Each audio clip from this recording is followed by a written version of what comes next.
This episode of the Amateur Traveler podcast is sponsored by Smart Travel, a new podcast from the smart people at NerdWallet. From choosing the right travel card to dodging hidden fees, Smart Travel helps your money go further. Literally. They cover all things travel finance, like which travel cards are actually worth the annual fee and which just look shiny, how to plan group trips that don't bust your budget or your friendships, which flight deals are actually deals and which are clickbait, and when it makes sense to book your flights with cash instead of points. So they cover all the stuff we don't. And there's a reason for that. I don't know these subjects as well as the smart people at NerdWallet do. So if you're looking for information about financing your travels, check out Smart Travel. Travel smarter and spend less with the help from NerdWallet. Follow Smart Travel wherever you get your podcasts. And thanks to Smart Travel and NerdWallet for sponsoring this episode of Amateur Traveler. Fall is in full swing, and it's the perfect time to refresh your wardrobe with pieces that feel as good as they look. Luckily, Quince makes it easy to look polished, stay warm, and save big without compromising on quality. Quince has all the elevated essentials you need for fall. Think 100% Mongolian cashmere for only $50. Washable silk tops and skirts, and perfectly tailored denim, all prices that feel too good to be true. Is this the time for you to get a new wool coat? They look designer level but cost a fraction of the price. By partnering directly with ethical top-tier factories and cutting out the middleman, Quince delivers luxury quality pieces at half the price of similar brands. This might be the time for me to update my fall wardrobes and pick up a new sweater, since I have some trips to cold weather destinations coming up. Keep it classic and cozy this fall with long-lasting staples from Quince. Go to quince.com/traveler for free shipping on your order and 365-day returns. That's QUINCE.com/traveler to get free shipping and 365-day returns. Quince.com/traveler, and thanks to Quince for sponsoring this episode of Amateur Traveler. Amateur Traveler, episode 962. Today, Amateur Traveler talks about mail boats and lazy penguins, crystal clear lakes and earthquake aftermath, punting, and wearable art as we go to the northern part of the South Island of New Zealand. This is Chris Christensen from Amateur Traveler. Let's talk about New Zealand. I'd like to welcome back to the show Jonty Crane from JontyTravels.com, a perennial guest these days on Amateur Traveler, who's come to talk to us about the northern South Island of New Zealand. Jonty, welcome back to the show. Always a pleasure. Thanks, Chris. For you and I, it seems like it hasn't been that long, although by the time this episode comes out, it will have been at least a month since the last time you were on the show. You are from New Zealand. Why should someone come to the South Island? I'm actually from the UK, but I did move to New Zealand 15 years ago. I feel that still qualifies as being from New Zealand these days. Okay, I'm a New Zealand citizen, but the accent is British, or a bit of a hybrid. So what we're going to talk about today is the upper half of the South Island. So New Zealand has two main islands, the North Island and the South Island. And so today I'm going to talk about Christchurch, which is the second largest city in New Zealand that most people have heard of, particularly from the earthquake, north to Farewell Spit, which is the northernmost point of the South Island. So this is going to include spectacular scenery, natural hot springs, beautiful beaches, world-class vineyards, and whale watching. So I've visited this area easily over a dozen times. I live in Wellington. It's a short ferry ride over to the top of the South Island. And I'm going to talk to you today about a 7 to 10 day itinerary, which covers the North Canterbury area, Tasman, and Nelson and Marlborough regions of New Zealand. I'll start with Christchurch, and then we'll move north from Christchurch to the various places you can visit. Excellent. Let's start with Christchurch then. You visited Christchurch, haven't you, Chris? I did before the earthquake. Yeah, interesting. So I did as well. It's been a while. 2010, yeah. So in 2011, there was two earthquakes. The first one in late 2010 was damaging, but nobody died. And then the second major quake in early 2011 killed 185 people and basically destroyed the entire central city of Christchurch. It was a very rapid and very shallow earthquake, which was right in the epicenter of the CBD, and it destroyed downtown. Now, there was lots of aftershocks since then, but it's calmed down. It was a bit of a freak event. Christchurch was never really renowned as somewhere for earthquakes. That was very much Wellington.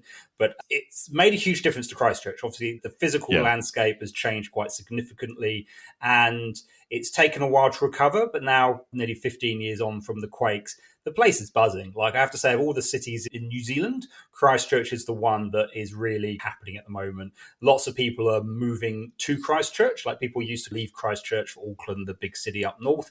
Now, lots of people in Auckland are leaving to head down to Christchurch. So there's lots of students, lots of young people.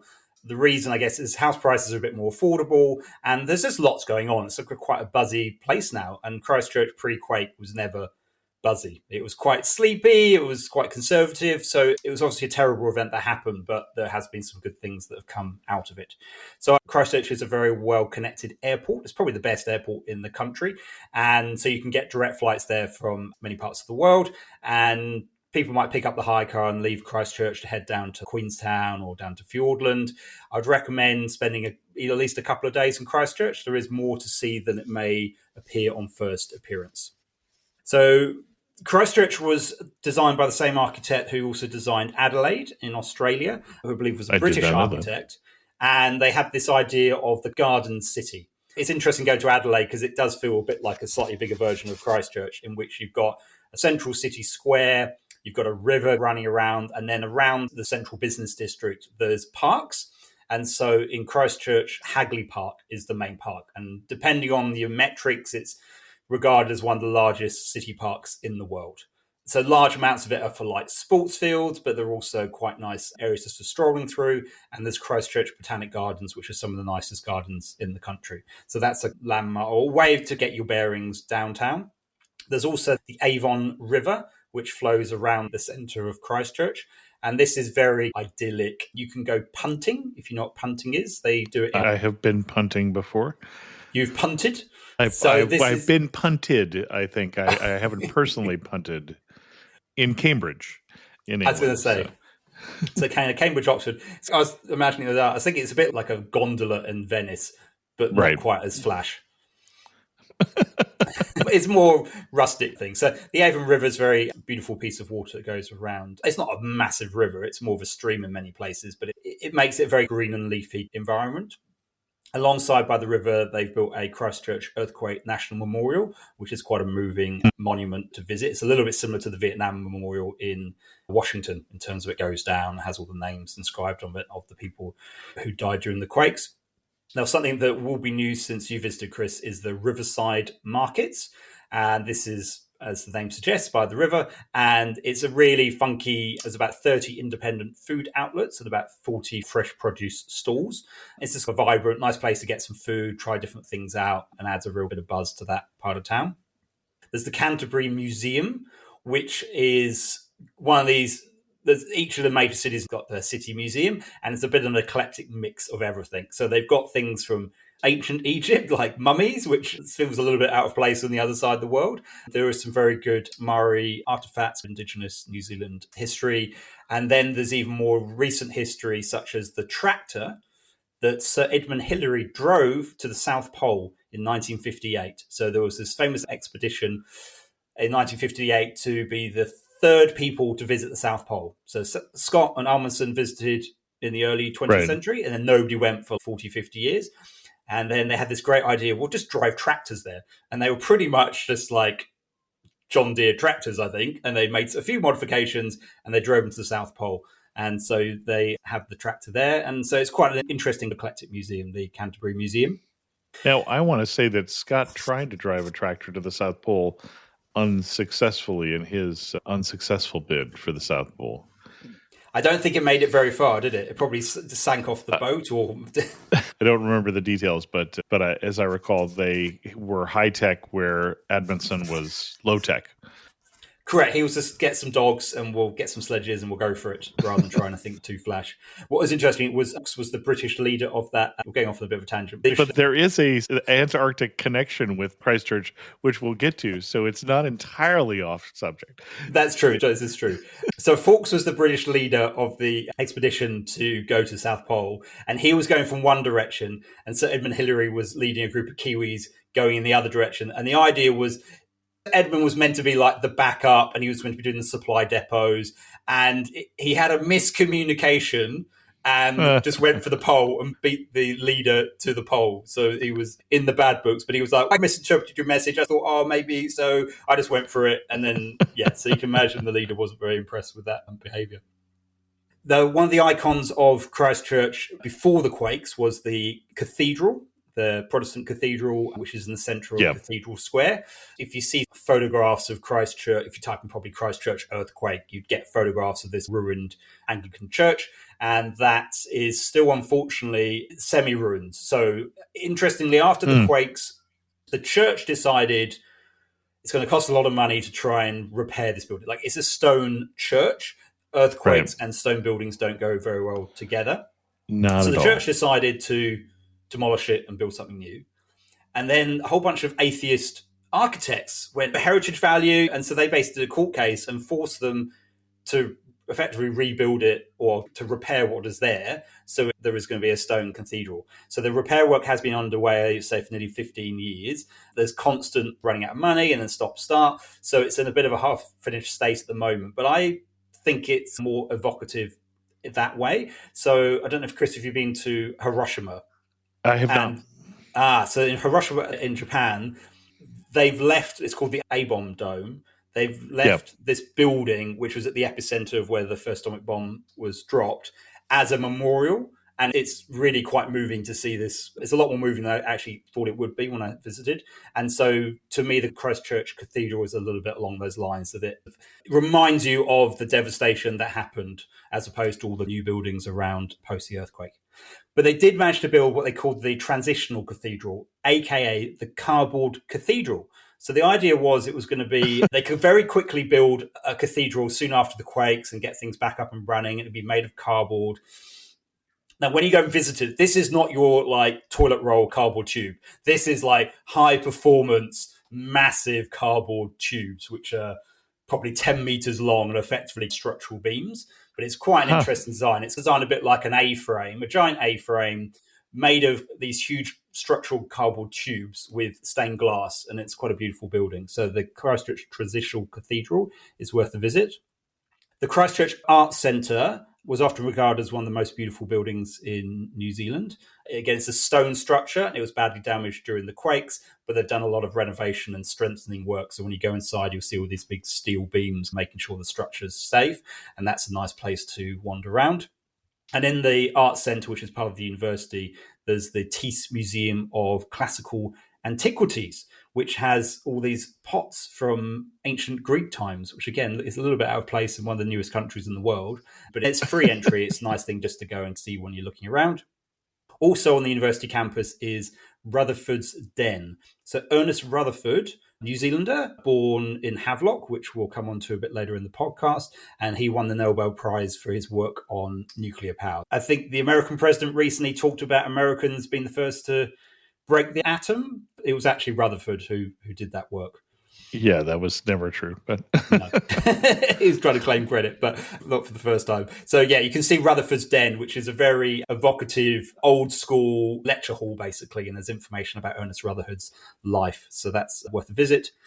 There's quite a good art gallery. The Christchurch Art Gallery is quite an impressive new kind of building with one of the best collections in the country.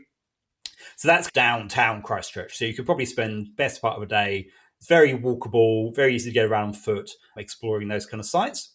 A few other places that are a little bit, you either get a bus out to, or if you've got your own car, that will make things easier. So in New Brighton, which is on the beach, the Christchurch, it probably took me about 5 visits before I realised it was actually on the sea, because the city centre is inland, whereas the city centre of Wellington and Auckland is on the waterfront. So you're like, I'm obviously by the water. Whereas in Christchurch, it's very hard to imagine that the sea is, 5-10 kilometres away to the east. But Christchurch does have some nice beaches and a nice stretch of coastline. So New Brighton is the northern end of the coastline. It's quite a rundown area, but recently they've built the Puna Tamoana hot pools, which are very nice hot pools. They're basically by the beach. So you can sit in the hot pool looking out across the beach out to the sea. So they're worth a visit if you like hot pools. Now, Christchurch is flat. It is ideal for cyclists. It's basically reclaimed swampland, which caused some issues during the earthquake. Yeah, it's a bad lot of combination. yeah, liquefaction was a massive issue. So this is where basically the mud comes up through the ground and swamped all the buildings. So there was the damage both from the shaking and then the liquefaction afterwards. But there is one bit of Christchurch which isn't flat, which is the Port Hills, and you can see those everywhere in Christchurch. It's a good way of getting your bearings. And the Port Hills is basically where Cantabrians go and exercise and play, and they cycle. There's always people like in the Lycra heading up the hills, and people going for running and walking, and so it's really the playground for Christchurch. And you get some beautiful views. You head to the summit. You can drive up, or there's different ways, walking and cycling, to get up there. So that's a really good way of just seeing how Cantabrians going to spend their spare time and getting a bit of exercise. Towards that side of town, there's a few beaches. So there's the Sumner Beach. There's Taylor's Mistake, which has got some very interesting, probably 1930s old school Kiwi, we call them batches, which are like holiday homes. And they're in these most precarious rocky positions, and they're not allowed to be built anymore. But I think if you've got them, you can maintain them. And so around this bay has got all these little houses. And then you can go up onto Godley Head. So before you move on, what was Taylor's Mistake? You're testing me now. It's probably something to do with Captain Cook. And are you going to tell me the answer? I don't know it currently. But... I'll have to Google it. I think it was something about somebody made a mistake thinking he could land. He mistook the bay near what is known as Taylor's Mistake for the nearby Pigeon Bay. Got it. So not a massive mistake. No, not a massive mistake. Upon realizing his mistake, he continued to call the area Taylor's Mistake. He not being Taylor, or he being Taylor's boss?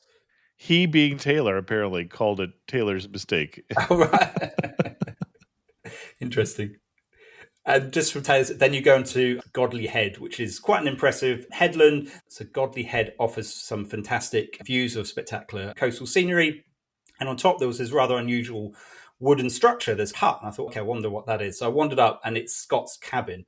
And this is one of 4 prefabricated huts that Scott took on his ill-fated Terra Nova expedition. They took it to Antarctica for meteorological research, but they didn't bring a meteorologist with them. So it was a hut without anybody to be able to do the research in the hut. So they brought it back. And then it was basically just used as a holiday cabin in somebody's back garden for decades. And where it had been erected was in an earthquake zone. So after the quakes, they then moved it and put it on top of Godley Head. There's a bit of information about the history of the hut and of Scott's journey to Antarctica inside the hut. And then it's got this little ladder, and it's got a observation lookout on top of the hut. So that was quite unexpected, something a bit different. Something also historic is in Lyttelton. So Lyttelton is on the other side of the Port Hills. There's a tunnel that goes underneath Port Hills. Lyttelton's very funky. There's some good places to eat. It's quite quirky. There's lots of heritage homes. And it's home to the Lyttelton Time Ball Station. Now, this was built in 1876. And back in the day, so ships traveling around the world, they had real issues understanding their position, and they had to use chronometers to fix their latitude. Longitude was fine, you can use the sun. Latitude is a bit more difficult. And in order to measure the latitude, they needed to basically know exactly what time it was. So the time ball is, as the name suggests, it's a ball on a stick, and it looks like a ball on a stick, and exactly at the same time every day, it will drop. So the ships in harbour will be able to see the ball drop and go, okay, synchronize it is 11 a.m., synchronise watches, and then that's how they could get their chronometers to work. And I believe it's one of the very few in the world that still exist. And this is Chris from the future who's breaking in here to say, Chris and I got that entirely backwards. So longitude was what you needed your chronometer for. And if you're interested in more of the history of that, read the book Longitude. They're also from Christchurch. There's Banks Peninsula. This is only about maybe an hour's drive from Christchurch to the southeast.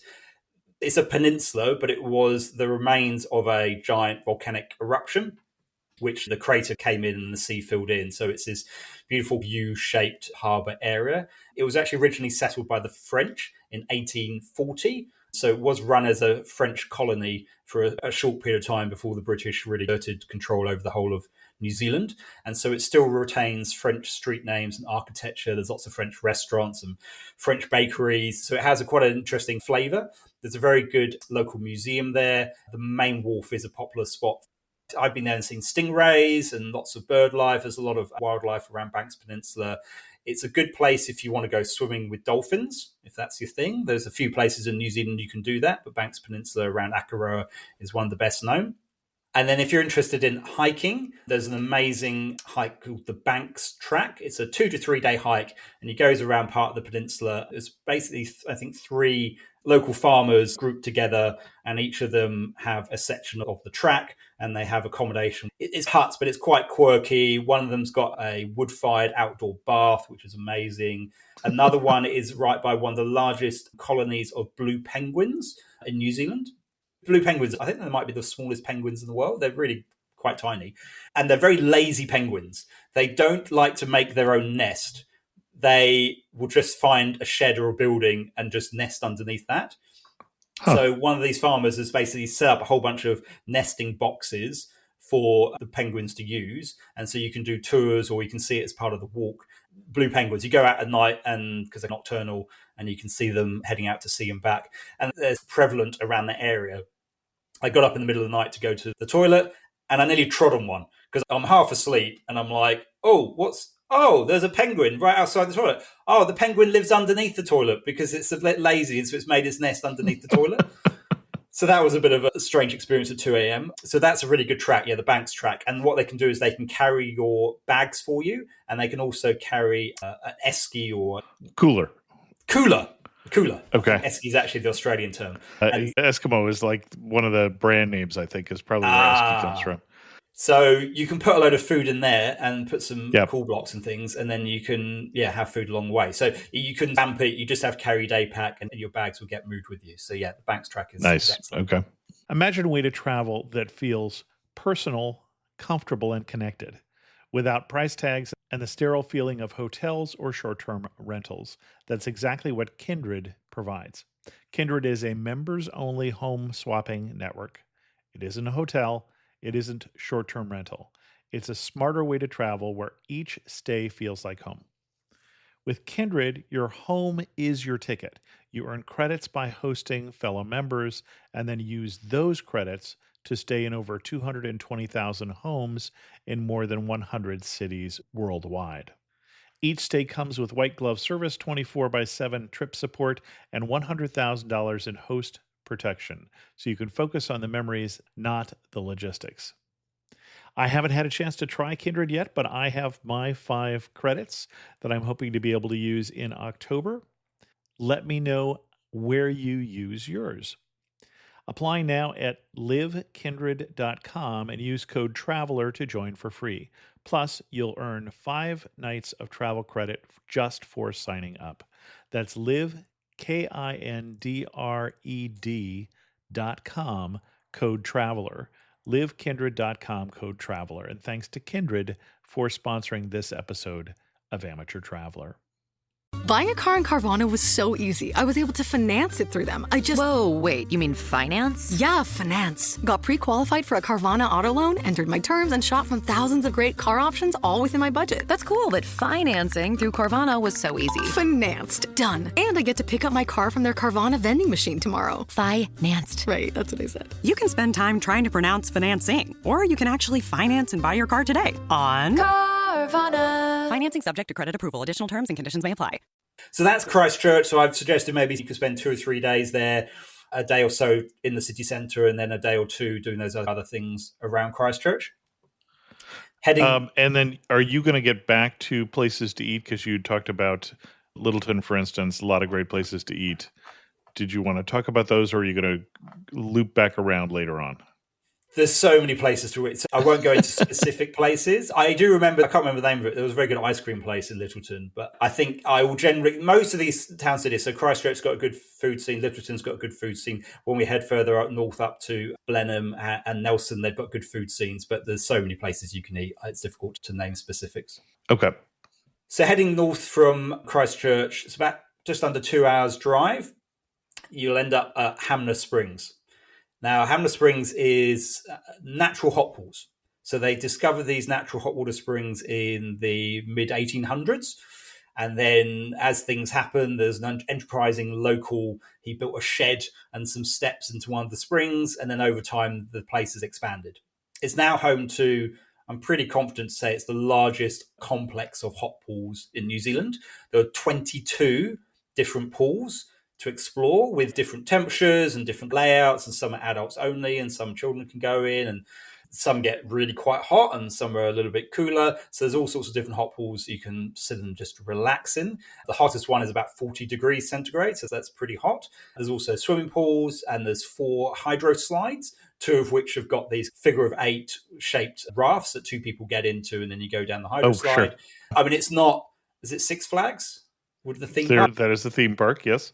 Yeah, I don't know if they have water sports. I can imagine in America there are things far larger and more impressive. But for New Zealand, this is as good as it gets. And it's a nice scale, it's a human kind of scale. You can easily spend a few hours or even the whole day there. So Hamner is really developed around those hot springs. That's why it exists. Also, if you want to break from being in hot springs, there are some really nice walks around.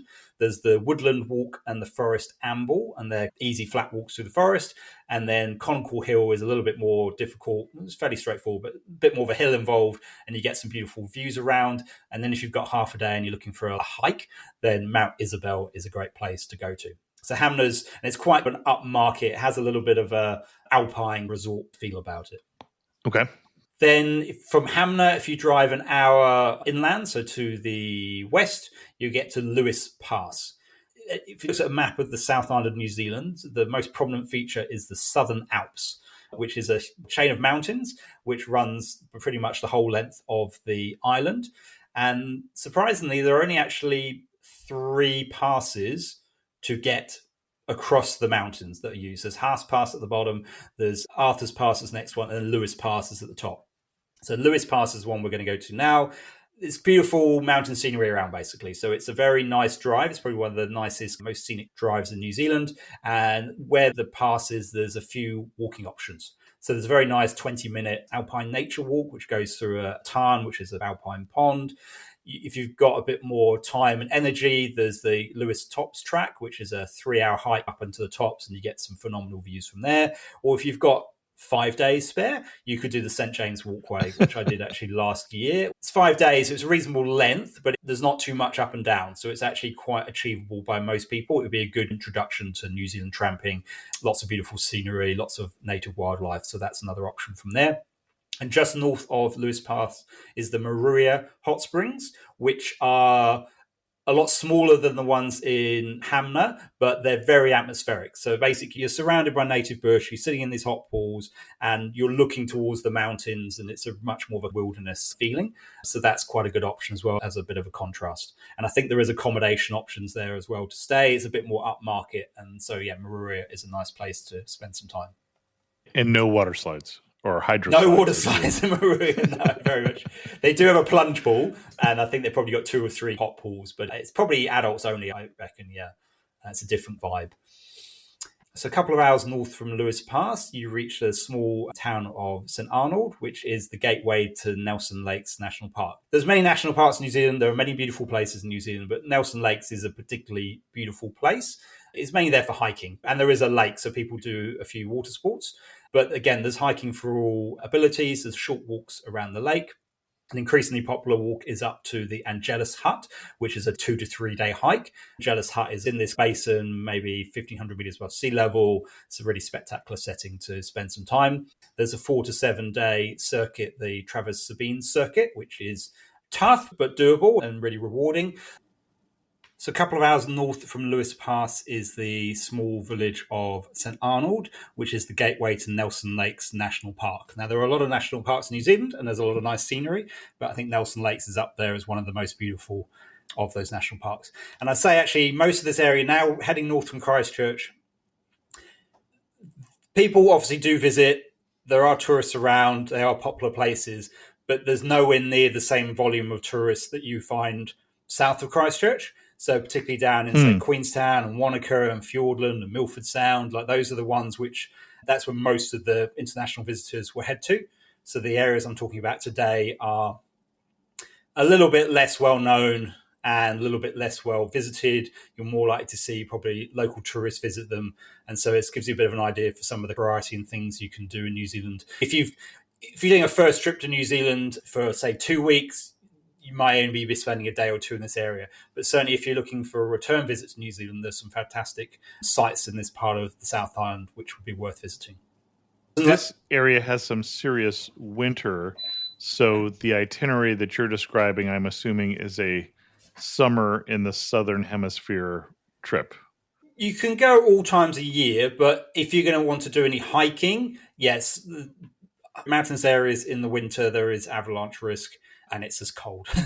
But like Christchurch, you could go in the winter. But if you have the choice about when to visit New Zealand, I would always recommend early autumn. So that is March, April time. It's a little bit quieter than the summer months. It's not quite as hot as the summer months. So certainly the South Island gets hotter in the summer than the North Island. So Christchurch can regularly be over 30 degrees heat, which is, if you're from California, it's probably quite manageable, but it depends on where you're coming from. And the sun in New Zealand is particularly strong because of the thinner ozone layer. So UV is an issue. So I always recommend, March, April to me is the best time to explore. Also, if you come probably more April, maybe turning towards May time, that's when you get the autumn colour. And the further south you go, the better that colour gets. So I'm not covering it on today's podcast, but if you're heading down to Arrowtown, which is near Queenstown, if you go there in the peak of autumn, the leaves are phenomenal. Like it's the fall in New England. Like it's just beautiful autumn colour. And you'll still get some of that colour around in Christchurch. And that's what you don't see in the North Island of New Zealand. North Island of New Zealand is much more evergreen, natural bush, like where I live in Wellington. You don't really see the seasons because the vegetation is the same all year round. But you will certainly see around the South Island the variety. And so you get some quite, Okay. And then for my Fahrenheit listeners, the 30s would be start at 86 degrees Fahrenheit and then go up into the 90s, obviously. Yeah. So in Nelson Lakes, it's a really good place for hiking. There are short walks available. Some of the more popular multi-day hikes are to Angelus Hut, which has got quite a spectacular setting. You walk along a ridgeline to get there. It's not one to do in bad weather, but on a good day, it's a fantastic hike. There's the Traverse Sabine Circuit, which is more like a 4 to 7 day, quite a serious hike. And as a detour off that, you can visit Blue Lake. This is home to the clearest natural freshwater in the world. They've measured it, and the visibility is generally between 70 and 80 meters. And it's a relatively small lake. It's maybe a couple hundred meters long. And it's really surreal because when you're looking in the lake, you can see the whole lake just looking at it. I've never seen anything else like it. You can see the fish 50 meters down swimming around the bottom of the lake. Like it's really a surreal sight. It's quite difficult to get to, but it is becoming quite popular as a site as more people hear about that. That's a bit of a thing about Nelson Lakes is the Blue Lake is a bit of an attraction. But if you're not into hiking, St Arnold, there's not that many roads around this part of New Zealand. And so it's a good place to stop and get a coffee and have a rest. And there is a classic boat museum, which was better than I thought it was going to be, actually. It's quite a large collection. And these are classic, they're not quite speedboats, but they're pleasure boats, a lot of them from like the 50s or the 60s in New Zealand. There's things that might pull water skis. There's some beautiful wooden power boats in there. So that's worth a quick visit. Okay. Heading north from Nelson Lakes, about an hour north, you'll reach the city of Nelson. And Nelson is the sunniest city in New Zealand. There's not massive sites, but it's just a very pleasant place to be. A lot of people retire to Nelson because it's sunny. And it's got a nice setting on the waterfront. It's got hills behind. There's some very good mountain biking and hiking around. In town itself, there's a thing called the World of Wearable Art, otherwise known as WOW. And that originated in Nelson, and then it got so big and popular that now lives in Wellington. So every year they have this World of Wearable Art show. It's hard to describe. I'd almost say it's a bit like a Cirque du Soleil New Zealand style with more emphasis on the clothing. So they're basically works of art. If you Google wearable art, you see the most incredible designs. They are literally artworks that people happen to be wearing. And then the actual show itself in Wellington every year has music and lighting and all these things going on. But you can visit the museum in Nelson where it originated, and they have a lot of those, not clothes, but the artwork that the people wearing are on display. So you can see those up close. And that's also combined with a collectible cars museum. So that's one site in Nelson. There's the Founders Park Open Air Museum, which has got lots of heritage homes. And anybody who's an aviation buff, there is a Bristol freighter, which you can walk inside of, which is a British, probably 1950s era freight plane. There's some quite nice gardens around Nelson. There's the Queen's Garden, there's the Japanese Gardens, and there's Gardens of the World. In terms of places to eat, my one recommendation here would be Melrose House. This is a beautiful heritage building, and there's a good cafe downstairs. And then anybody who's been to Zealandia in Wellington, they basically put a big fence around an area, and then they've taken out all the pests, all the rats and the weasels and the stoats from inside the fence line. And that really allows the native wildlife, particularly bird life, to thrive. And so in Nelson, they've got one called the Brook Maria Sanctuary. It's like a Zealandia, it even has a big dam and a lake, and it's a similar setup. So it's a great place for seeing native wildlife and for just exploring the bush. Okay. So Nelson is a very pleasant place, and it's also a hub for accessing the Tasman National Park. And this is probably one of the best known national parks in New Zealand. This is heading north up from Nelson. On the way you go to Motueka, which has got a shipwreck, which you can see at low tide, and there are some saltwater baths. But if you head past that, you head up into Tasman National Park. This is the smallest of the national parks in New Zealand, but it's also the most popular, because there is really good hiking. There's an own coastal track, great walk. There is really nice in the summer. And actually, because it's quite sunny and it's generally a warmer climate, probably in the bits of the autumn and the spring, there's very nice swimming, there's kayaking, there's camping. It's this just golden beaches, native bush, very pleasant place to visit. So Tasman National Park is, very popular for a good reason. And Jonty mentions the Great Walks. We've done a whole episode on the Great Walks of New Zealand for those of you who are listening, especially in the future, who didn't just hear that episode come out recently. So check that out if you're interested in learning more about the Great Walks. Thank you, Chris. Then from Nelson, if you're heading further north towards the top of the South Island, you'll go through a small town called Tartka, which is quite a hippie stronghold, I'd say. There's lots of crystal shops, and I think that's where a lot of people go to get off the grid, is this top part of the South Island. So Tartka has also got some interesting rock formations and nice reserves, and there's the Kaikōura Springs. These are the largest cold water springs in the Southern Hemisphere. They discharge 14,000 litres of water per second. The water is not quite as clear as Blue Lake. The visibility is 70 to 80 metres. Here, the visibility is only 63 meters. But this is basically almost pure water. It is the only clearer water they've found flowing is really in the Antarctic Sea. Like, it's very pure water, and it's just beautiful blue, and there's lots of nice mosses and things going around. It's a very special place to visit, so I'd highly recommend taking the detour to get to there. Would note, to get to Tartka, you go over Tartka Hill, which is quite a winding piece of road, but you do get some beautiful views from around there. Another good walk suggestion is the Pupu Hydro Walkway. So this was an historic gold mining water race. So it's a surreal thing. They are obviously channeling the water to then use in the gold mining process. It's very water intensive. So you've got these water channels that hug the side of this cliff, and then there's like a small path to the left of it, and you follow the water channel along, and it's very atmospheric and quite different. And then they reused it. So originally it was built for gold mining, and then the gold mining ended, and we've got this water channel and all this water, so why don't we turn it into a hydro power station? So they made it into a hydro power station in 1929.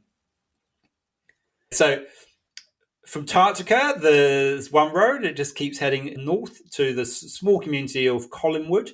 There's not a lot there now. It was interesting because when they first developed Collingwood, they had these ideas that it was going to be like the capital of New Zealand. Like, they had very grand plans, and there's these fantastic maps with all these streets that they were going to build, which are just paper streets, like they were never actually built. Because at the time, I think there was good port access, but then some things changed and things got silted up and it became more difficult to access. So Collingwood's one of those towns that never quite made it, but it's a very quiet place. This is right at the top of the South Island. So this whole area is called Golden Bay because it's home to so many golden sand beaches. So the most northern point of the South Island is Cape Farewell. And then to the east of that is Farewell Spit.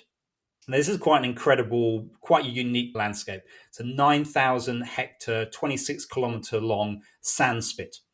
at the top of the island. It's quite prominent if you look at it onto Google Maps. And it's home to a huge variety of wildlife. And there's giant sand dunes, there's an historic lighthouse at the end, and it's just a really good day trip to do. So I'd really recommend, if you've got a day spare, there's basically one way of accessing it, which is through the local company, the Farewell Spit Eco Tours, who are based in Collingwood. And it's a 6-hour tour. I've liked it so much, I've done it twice actually. You do need to be careful because it is tide related. So the start time changes each day, and then something like 2 days out of 10 days, they can't run the tour because of the tides, and it also depends on the time of year. So you do need to just look ahead when you can do the tours. But the tours are fantastic. You get on these buses that invariably will get stuck in the sand, and they get out with some spades and they dig it all out, and everybody pushes the bus along. And the guy who owns the company has been running tours there for decades, and every day is different, he says, just depending on what's happening. The wet sand areas move, the sand dunes move. Partway along the spit, there's this remains of I believe it was a sperm whale. So there's these bones sticking out of the sand.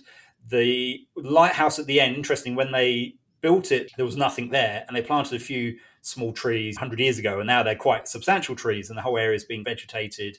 And there's the original lighthouse and then the replacement light on top of the lighthouse. So it's a great combination of, you get history and you get beautiful natural landscapes, and there's quite a lot of wildlife around. It's a really good place for seeing migratory birds, and again, depending on what time of year will vary on what you can see. So Farewell Spit is not that well known, but it is a very good day out. Okay. So we've gone right to the top of the South Island now. So now we're going to come back down round to more around the east coast. So the top of the South Island, other than the Golden Bay, towards the top of the South Island is the Marlborough Sounds area, Marlborough. And that's got the Queen Charlotte Sound, it's got Pelorus Sound. There's a number of these sounds. They're not fjords. They're formed differently. I think a fjord is generated by a glacier drilling down to it. And a sound is basically an inundated valley. And actually all the sounds at the bottom of the South Island, the Milford Sound, is not a sound, it's a fjord. But all the ones at the top of the South Island, which are called sounds, are actually sounds. So it's a beautiful part of New Zealand. One of the main towns, I guess, if you're heading from Nelson along that coast, is Havelock. And that, as I mentioned earlier, was the former home of Ernest Rutherford, the Nobel Prize-winning physicist. It's also the home of William Pickering, who you may have heard of, Chris. I am not ringing. He ran NASA's Jet Propulsion Laboratory for 22 years. Oh, okay. So a famous Kiwi, made it big in America, involved in a lot of the rocket missions in NASA's heyday. And this is from a town of less than 600 people. So they've got a few good alumni. And the main reason I suggest stopping in Havelock, well, A, if you like mussels, it is the green shell mussel capital of the world. So you can get fresh mussels, lots of places you can eat from there.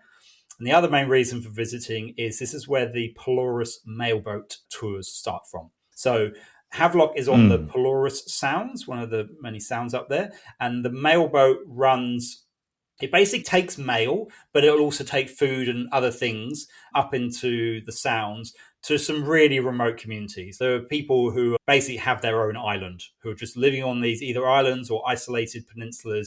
There's no road access, so the only way you can get there is by boat. And the mailboat has a different schedule every day. It goes to different parts of the Sound. And so it's helping connect those very remote communities.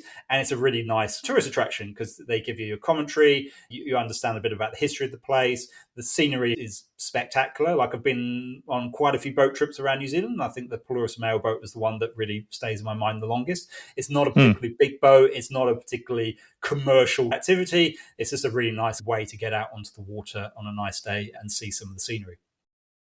The Hilton sale is on. For 10 days only, you can save up to 20% on stays this fall and beyond. Don't wait. The sale ends September 29th. Book your stay and save at Hilton.com. Terms apply. Hilton, for the stay. This episode is brought to you by Nespresso and Samra Origins by the Weekend Coffee Collection. Introducing Samra Origins. My collaboration with Nespresso is a connection to my roots, to my mother, Samra. Coffee that hits the right notes. It transports you. Crafted with unique notes and bold, soaring flavors. Experience a taste that moves you. Nespresso and Samra Origins. Discover more at Nespresso.com. Then heading along Queen Charlotte Sound Drive, which is quite a windy bit of road, but it's very beautiful, you'll reach Picton. Now, Picton is really best known as where the Inter-Islander ferry starts or finishes from, depending on your point of view. So this is the ferry that connects the South Island and the North Island. So it goes between Wellington and Picton. There's also Blue Bridge. So there's two different operators on that ferry route. It's a spectacular crossing. Did you do it, Chris, on your trip? No, I've been to both islands, but not done the ferry in between. So next time you visit, you catch the ferry because you come out of Wellington Harbour, which is very scenic, and you cross the Cook Strait, which in bad weather is pretty bad, but in good weather it's fine. Can be one of the roughest stretches of sea in the world, but they generally cancel the sailings if that's going to happen. And then you get into the Sounds, and then it's just a very beautiful ferry journey through the Sounds. If anybody's done any cruising around the Norwegian fjords, it's not quite as high, but it is just really nice going through all these little channels through down to Picton. Now, most people will just pass through Picton, but I actually say there's probably at least half a day's worth of stuff worth doing in Picton, particularly if you're interested in history. So just opposite where the Inter-Islander ferry terminal is, there's the Edwin Fox Maritime Museum. This is home to the Edwin Fox. This is one of the oldest surviving wooden sailing ships in the world. It was built of teak in 1853 in Calcutta, and it spent 43 years traveling around the world. It went to the UK, China, Australia, and South Africa. And then it ended up in New Zealand, in Picton, and it was used as a freezer ship. And then it was used just as a cold storage ship. And then it was left to rot for 15 years. And then in 1965, a local society was formed, and they raised it up and they put it on dry land. And the museum's very informative. You can walk around the remains of the ship itself. Like, they haven't restored the whole thing. It's really around the hull. Like, it hasn't got the rigging and things, but you can still get a really good feel for this ship. And the attached museum tells the story of all the travels it took and where it ended up. So that's quite a unique thing you can see in Picton. There's also a very good local museum, the Picton Museum, which, if you're interested in whaling, there's quite a few whale bones and story of the whaling industry around that area. Also, more hiking starts near here. So the Queen Charlotte Track, which is not a great walk, but it's probably up there, is a beautiful 3 to 5 day hike out around the Sounds. And you get nice views, there's swimming opportunities. And the Queen Charlotte Track, like the Banks Track I mentioned earlier, both of them have the opportunity of getting your bags carried for you. So on the Queen Charlotte, they will use water taxis to basically move your luggage between places.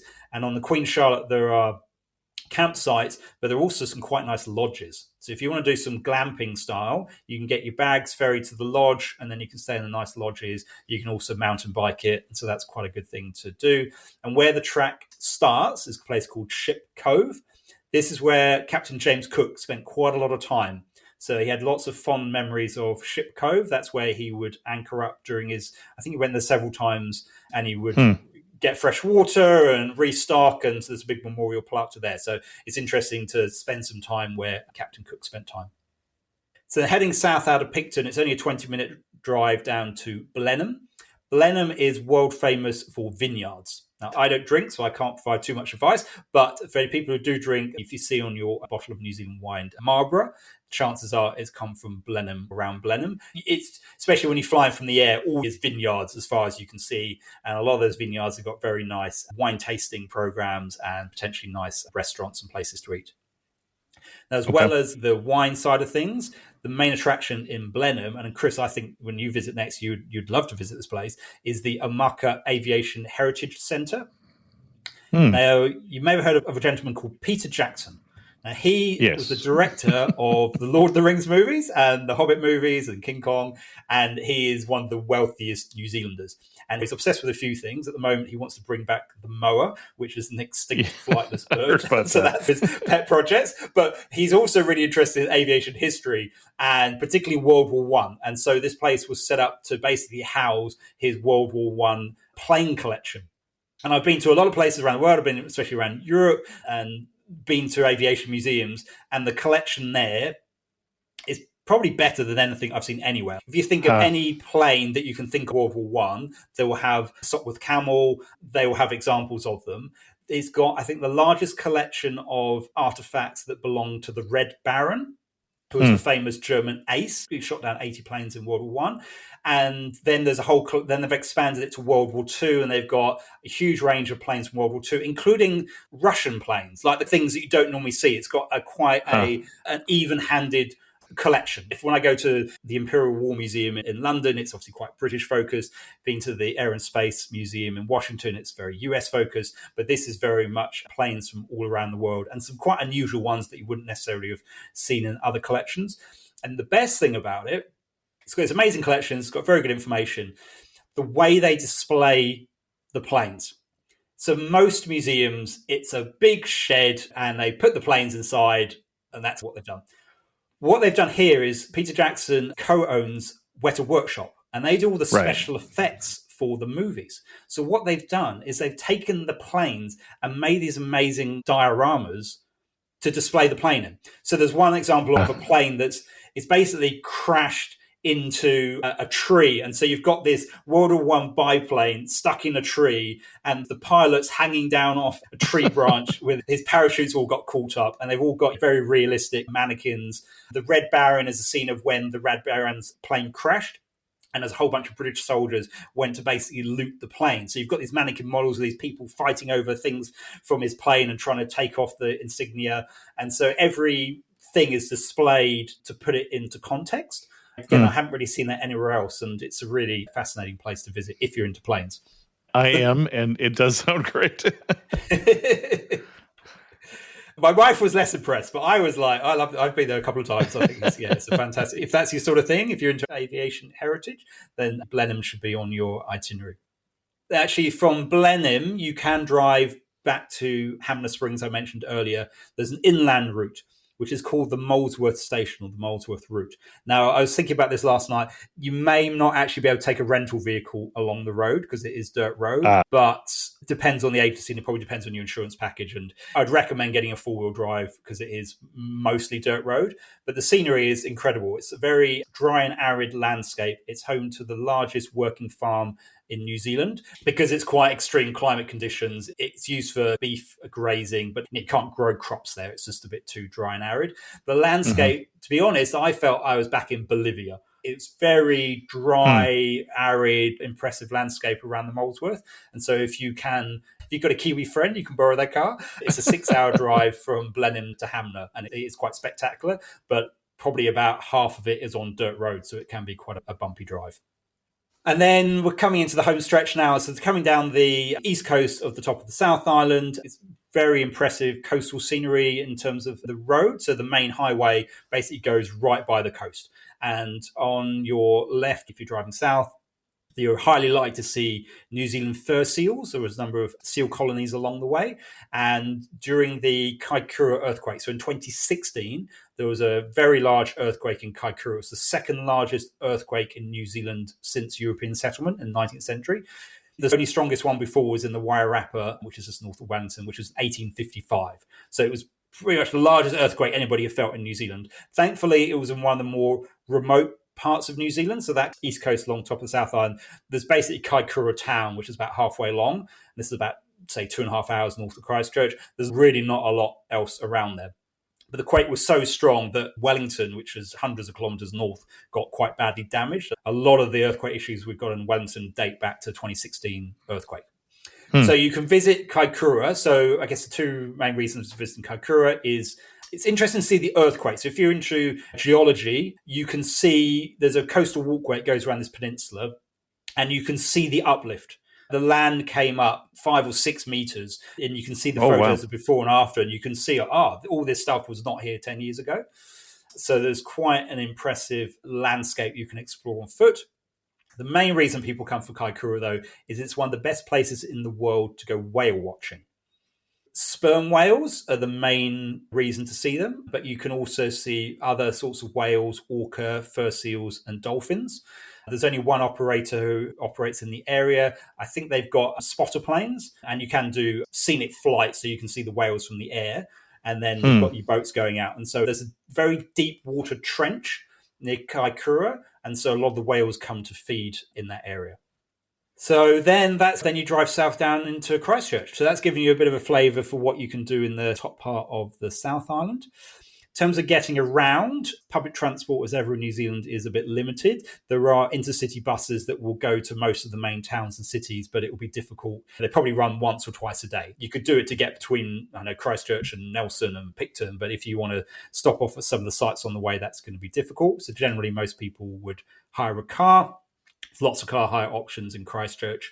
In terms of accommodation, all these places, there are places to stay. There's quite a lot of Airbnbs in New Zealand, and there's a local website called Book a Batch, which is basically Airbnb, but it's just the New Zealand version of it. And so there's lots of nice places to stay as you travel around. In terms of food, probably the best ones would be Christchurch, Nelson and Blenheim. You can generally eat pretty well in most places in New Zealand. Some of these areas are quite remote though, so if you're going from Blenheim down to Christchurch, Kaikōura is halfway along and there's really not a lot either side of that. In terms of logistics, so Christchurch is a very well-connected airport, or it's about a 1.5 hour flight from Auckland. In terms of climate, say autumn, I reckon, is the best time to visit. Christmas, so in New Zealand over the summer, so over Christmas, New Year period, the whole of New Zealand shuts down for 2 to 3 weeks. Every single company will close. It's quite refreshing, actually, because say when I was living in the Northern Hemisphere in the UK, you'd have your Christmas holiday for a few days, and then you have the summer break, and people go away at different times, like over June, July, August, and over the school holidays. In New Zealand, they basically combine your Christmas holidays with your summer holidays. So everybody is on holiday. So everything gets booked out. Things get more expensive. Some places are closed because the people who run restaurants are like, it's our summer holiday as well. We're going to have a break as well. So I actually try and avoid going between that Christmas, New Year period, just because every single Kiwi is on holiday and a lot of international visitors come in. And actually the weather, that used to be summer. That doesn't feel like summer anymore. It feels more like spring. The weather over Christmas, every year they complain about the bad weather over Christmas. So just coming a bit later in the year, around March, April, the weather's a bit more settled. It's not quite as busy. Yeah, that would be my suggested time to visit. Excellent. As we get back to Christchurch, I hinted that there was a connection between Christchurch and Antarctica and that we would get there, but you didn't get there. There is an Antarctica centre there, and there it is a hub for people accessing. Although most cruises to Antarctica leave from bottom of South America, Ushuaia. Christchurch, they also do cruises out from there, which gets to a different part of Antarctica.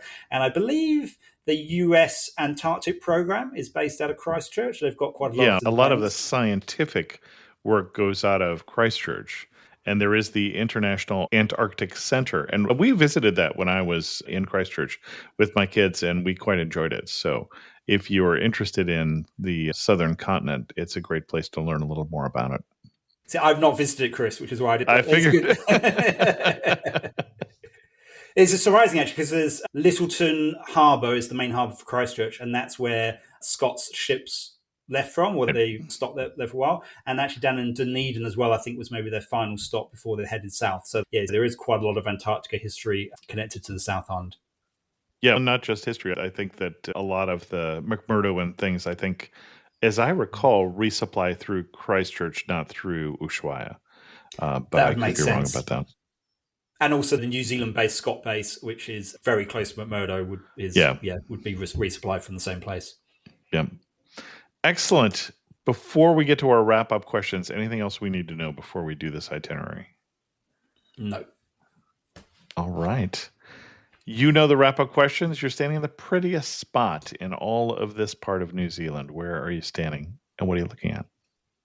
There are a lot to choose from, but I'd probably go with Nelson Lakes National Park.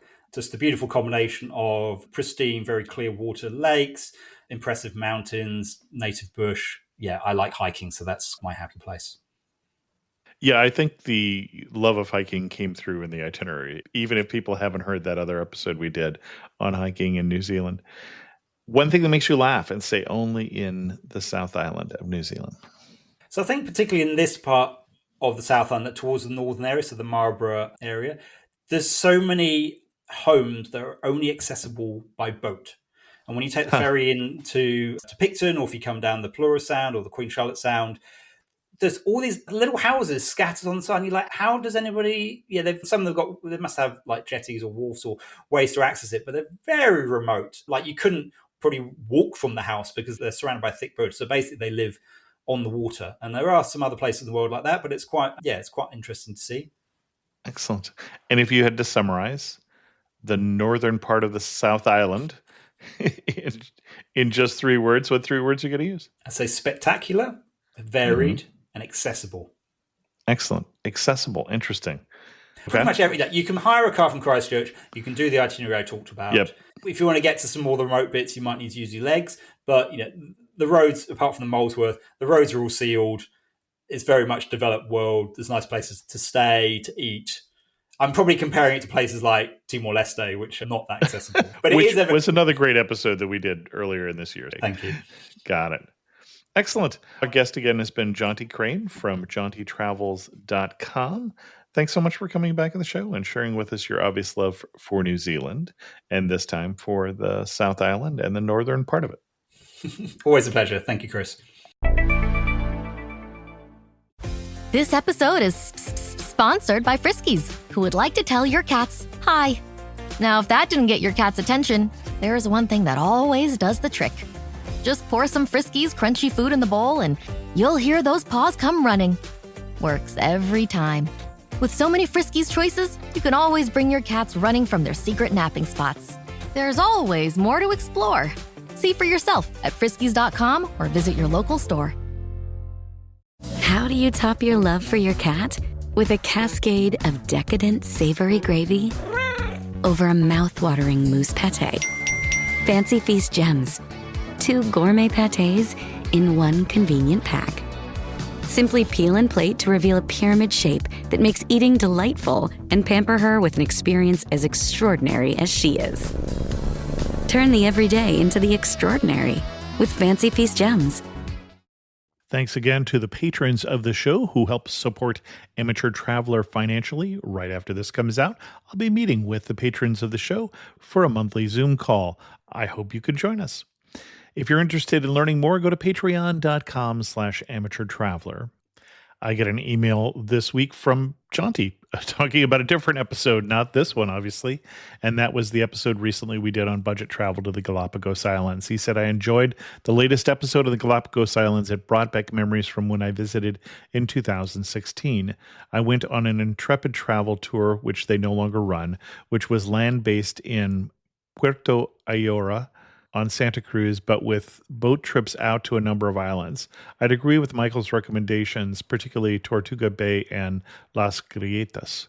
I would also suggest visiting Laguna de las Ninfas, a beautiful saltwater lagoon filled with mangroves, a short walk from Puerto Ayora and Plaza de Estación, the closest beach to Puerto Ayora, near the Charles Darwin Research Station, which has good swimming and snorkeling. Jonty. Thanks so much, Jonty. Nice to hear from you again. I also heard from Karen, who said, Hi, Chris. I'm a relatively recent listener to your podcast, but a lifelong avid traveler. I'm looking forward to catching up on your year's worth of back episodes. Good luck with that. I am writing because I just finished listening to your Peruvian Amazon episode, which was so amazing because I was actually in the same location, but on a different boat the exact same week. We were probably on the same flights. Your experience was very similar to mine, including your take on the weather and mosquitoes, less hot and less mosquitoes than expected. We definitely met with the same woman shaman, got to take a swim, and had the same breakfast on the water and night excursion experiences. Our boat, the Dolphin 2 with Lindblad Expeditions, had a very similar setup with a big open bar/lounge on top where we loved to hang out, and even excellent musical performances several nights from some of the staff. What an adventure. It was amazing to relive my own experience while listening to yours. Also, thank you for the recent episode on Andorra as well, which was timely as I am traveling to Andorra in early September for a few days at the front end of a longer trip to northern Spain and Bordeaux. I look forward to hearing many more of your adventures, Karen. And Karen sent me a video that she caught of pink dolphins that was better than anything that I was able to film. And indeed, when we compared notes, we were indeed on the same flights coming into Iquitos. I remember distinctly seeing their group there because they had National Geographic name badges on. I also think we stayed at exactly the same hotel the night before. New on amateurtraveler.com since the last time we talked is an article about traveling during hurricane season and a guide to the Monterey Bay Aquarium, one of my favorite aquariums in the world. Check those out, amateurtraveler.com. With that, we're going to end this episode of Amateur Traveler. If you have any questions, send an email to chris2x@gmail.com, or better yet, leave a comment on this episode at amateurtraveler.com. And thanks so much for listening.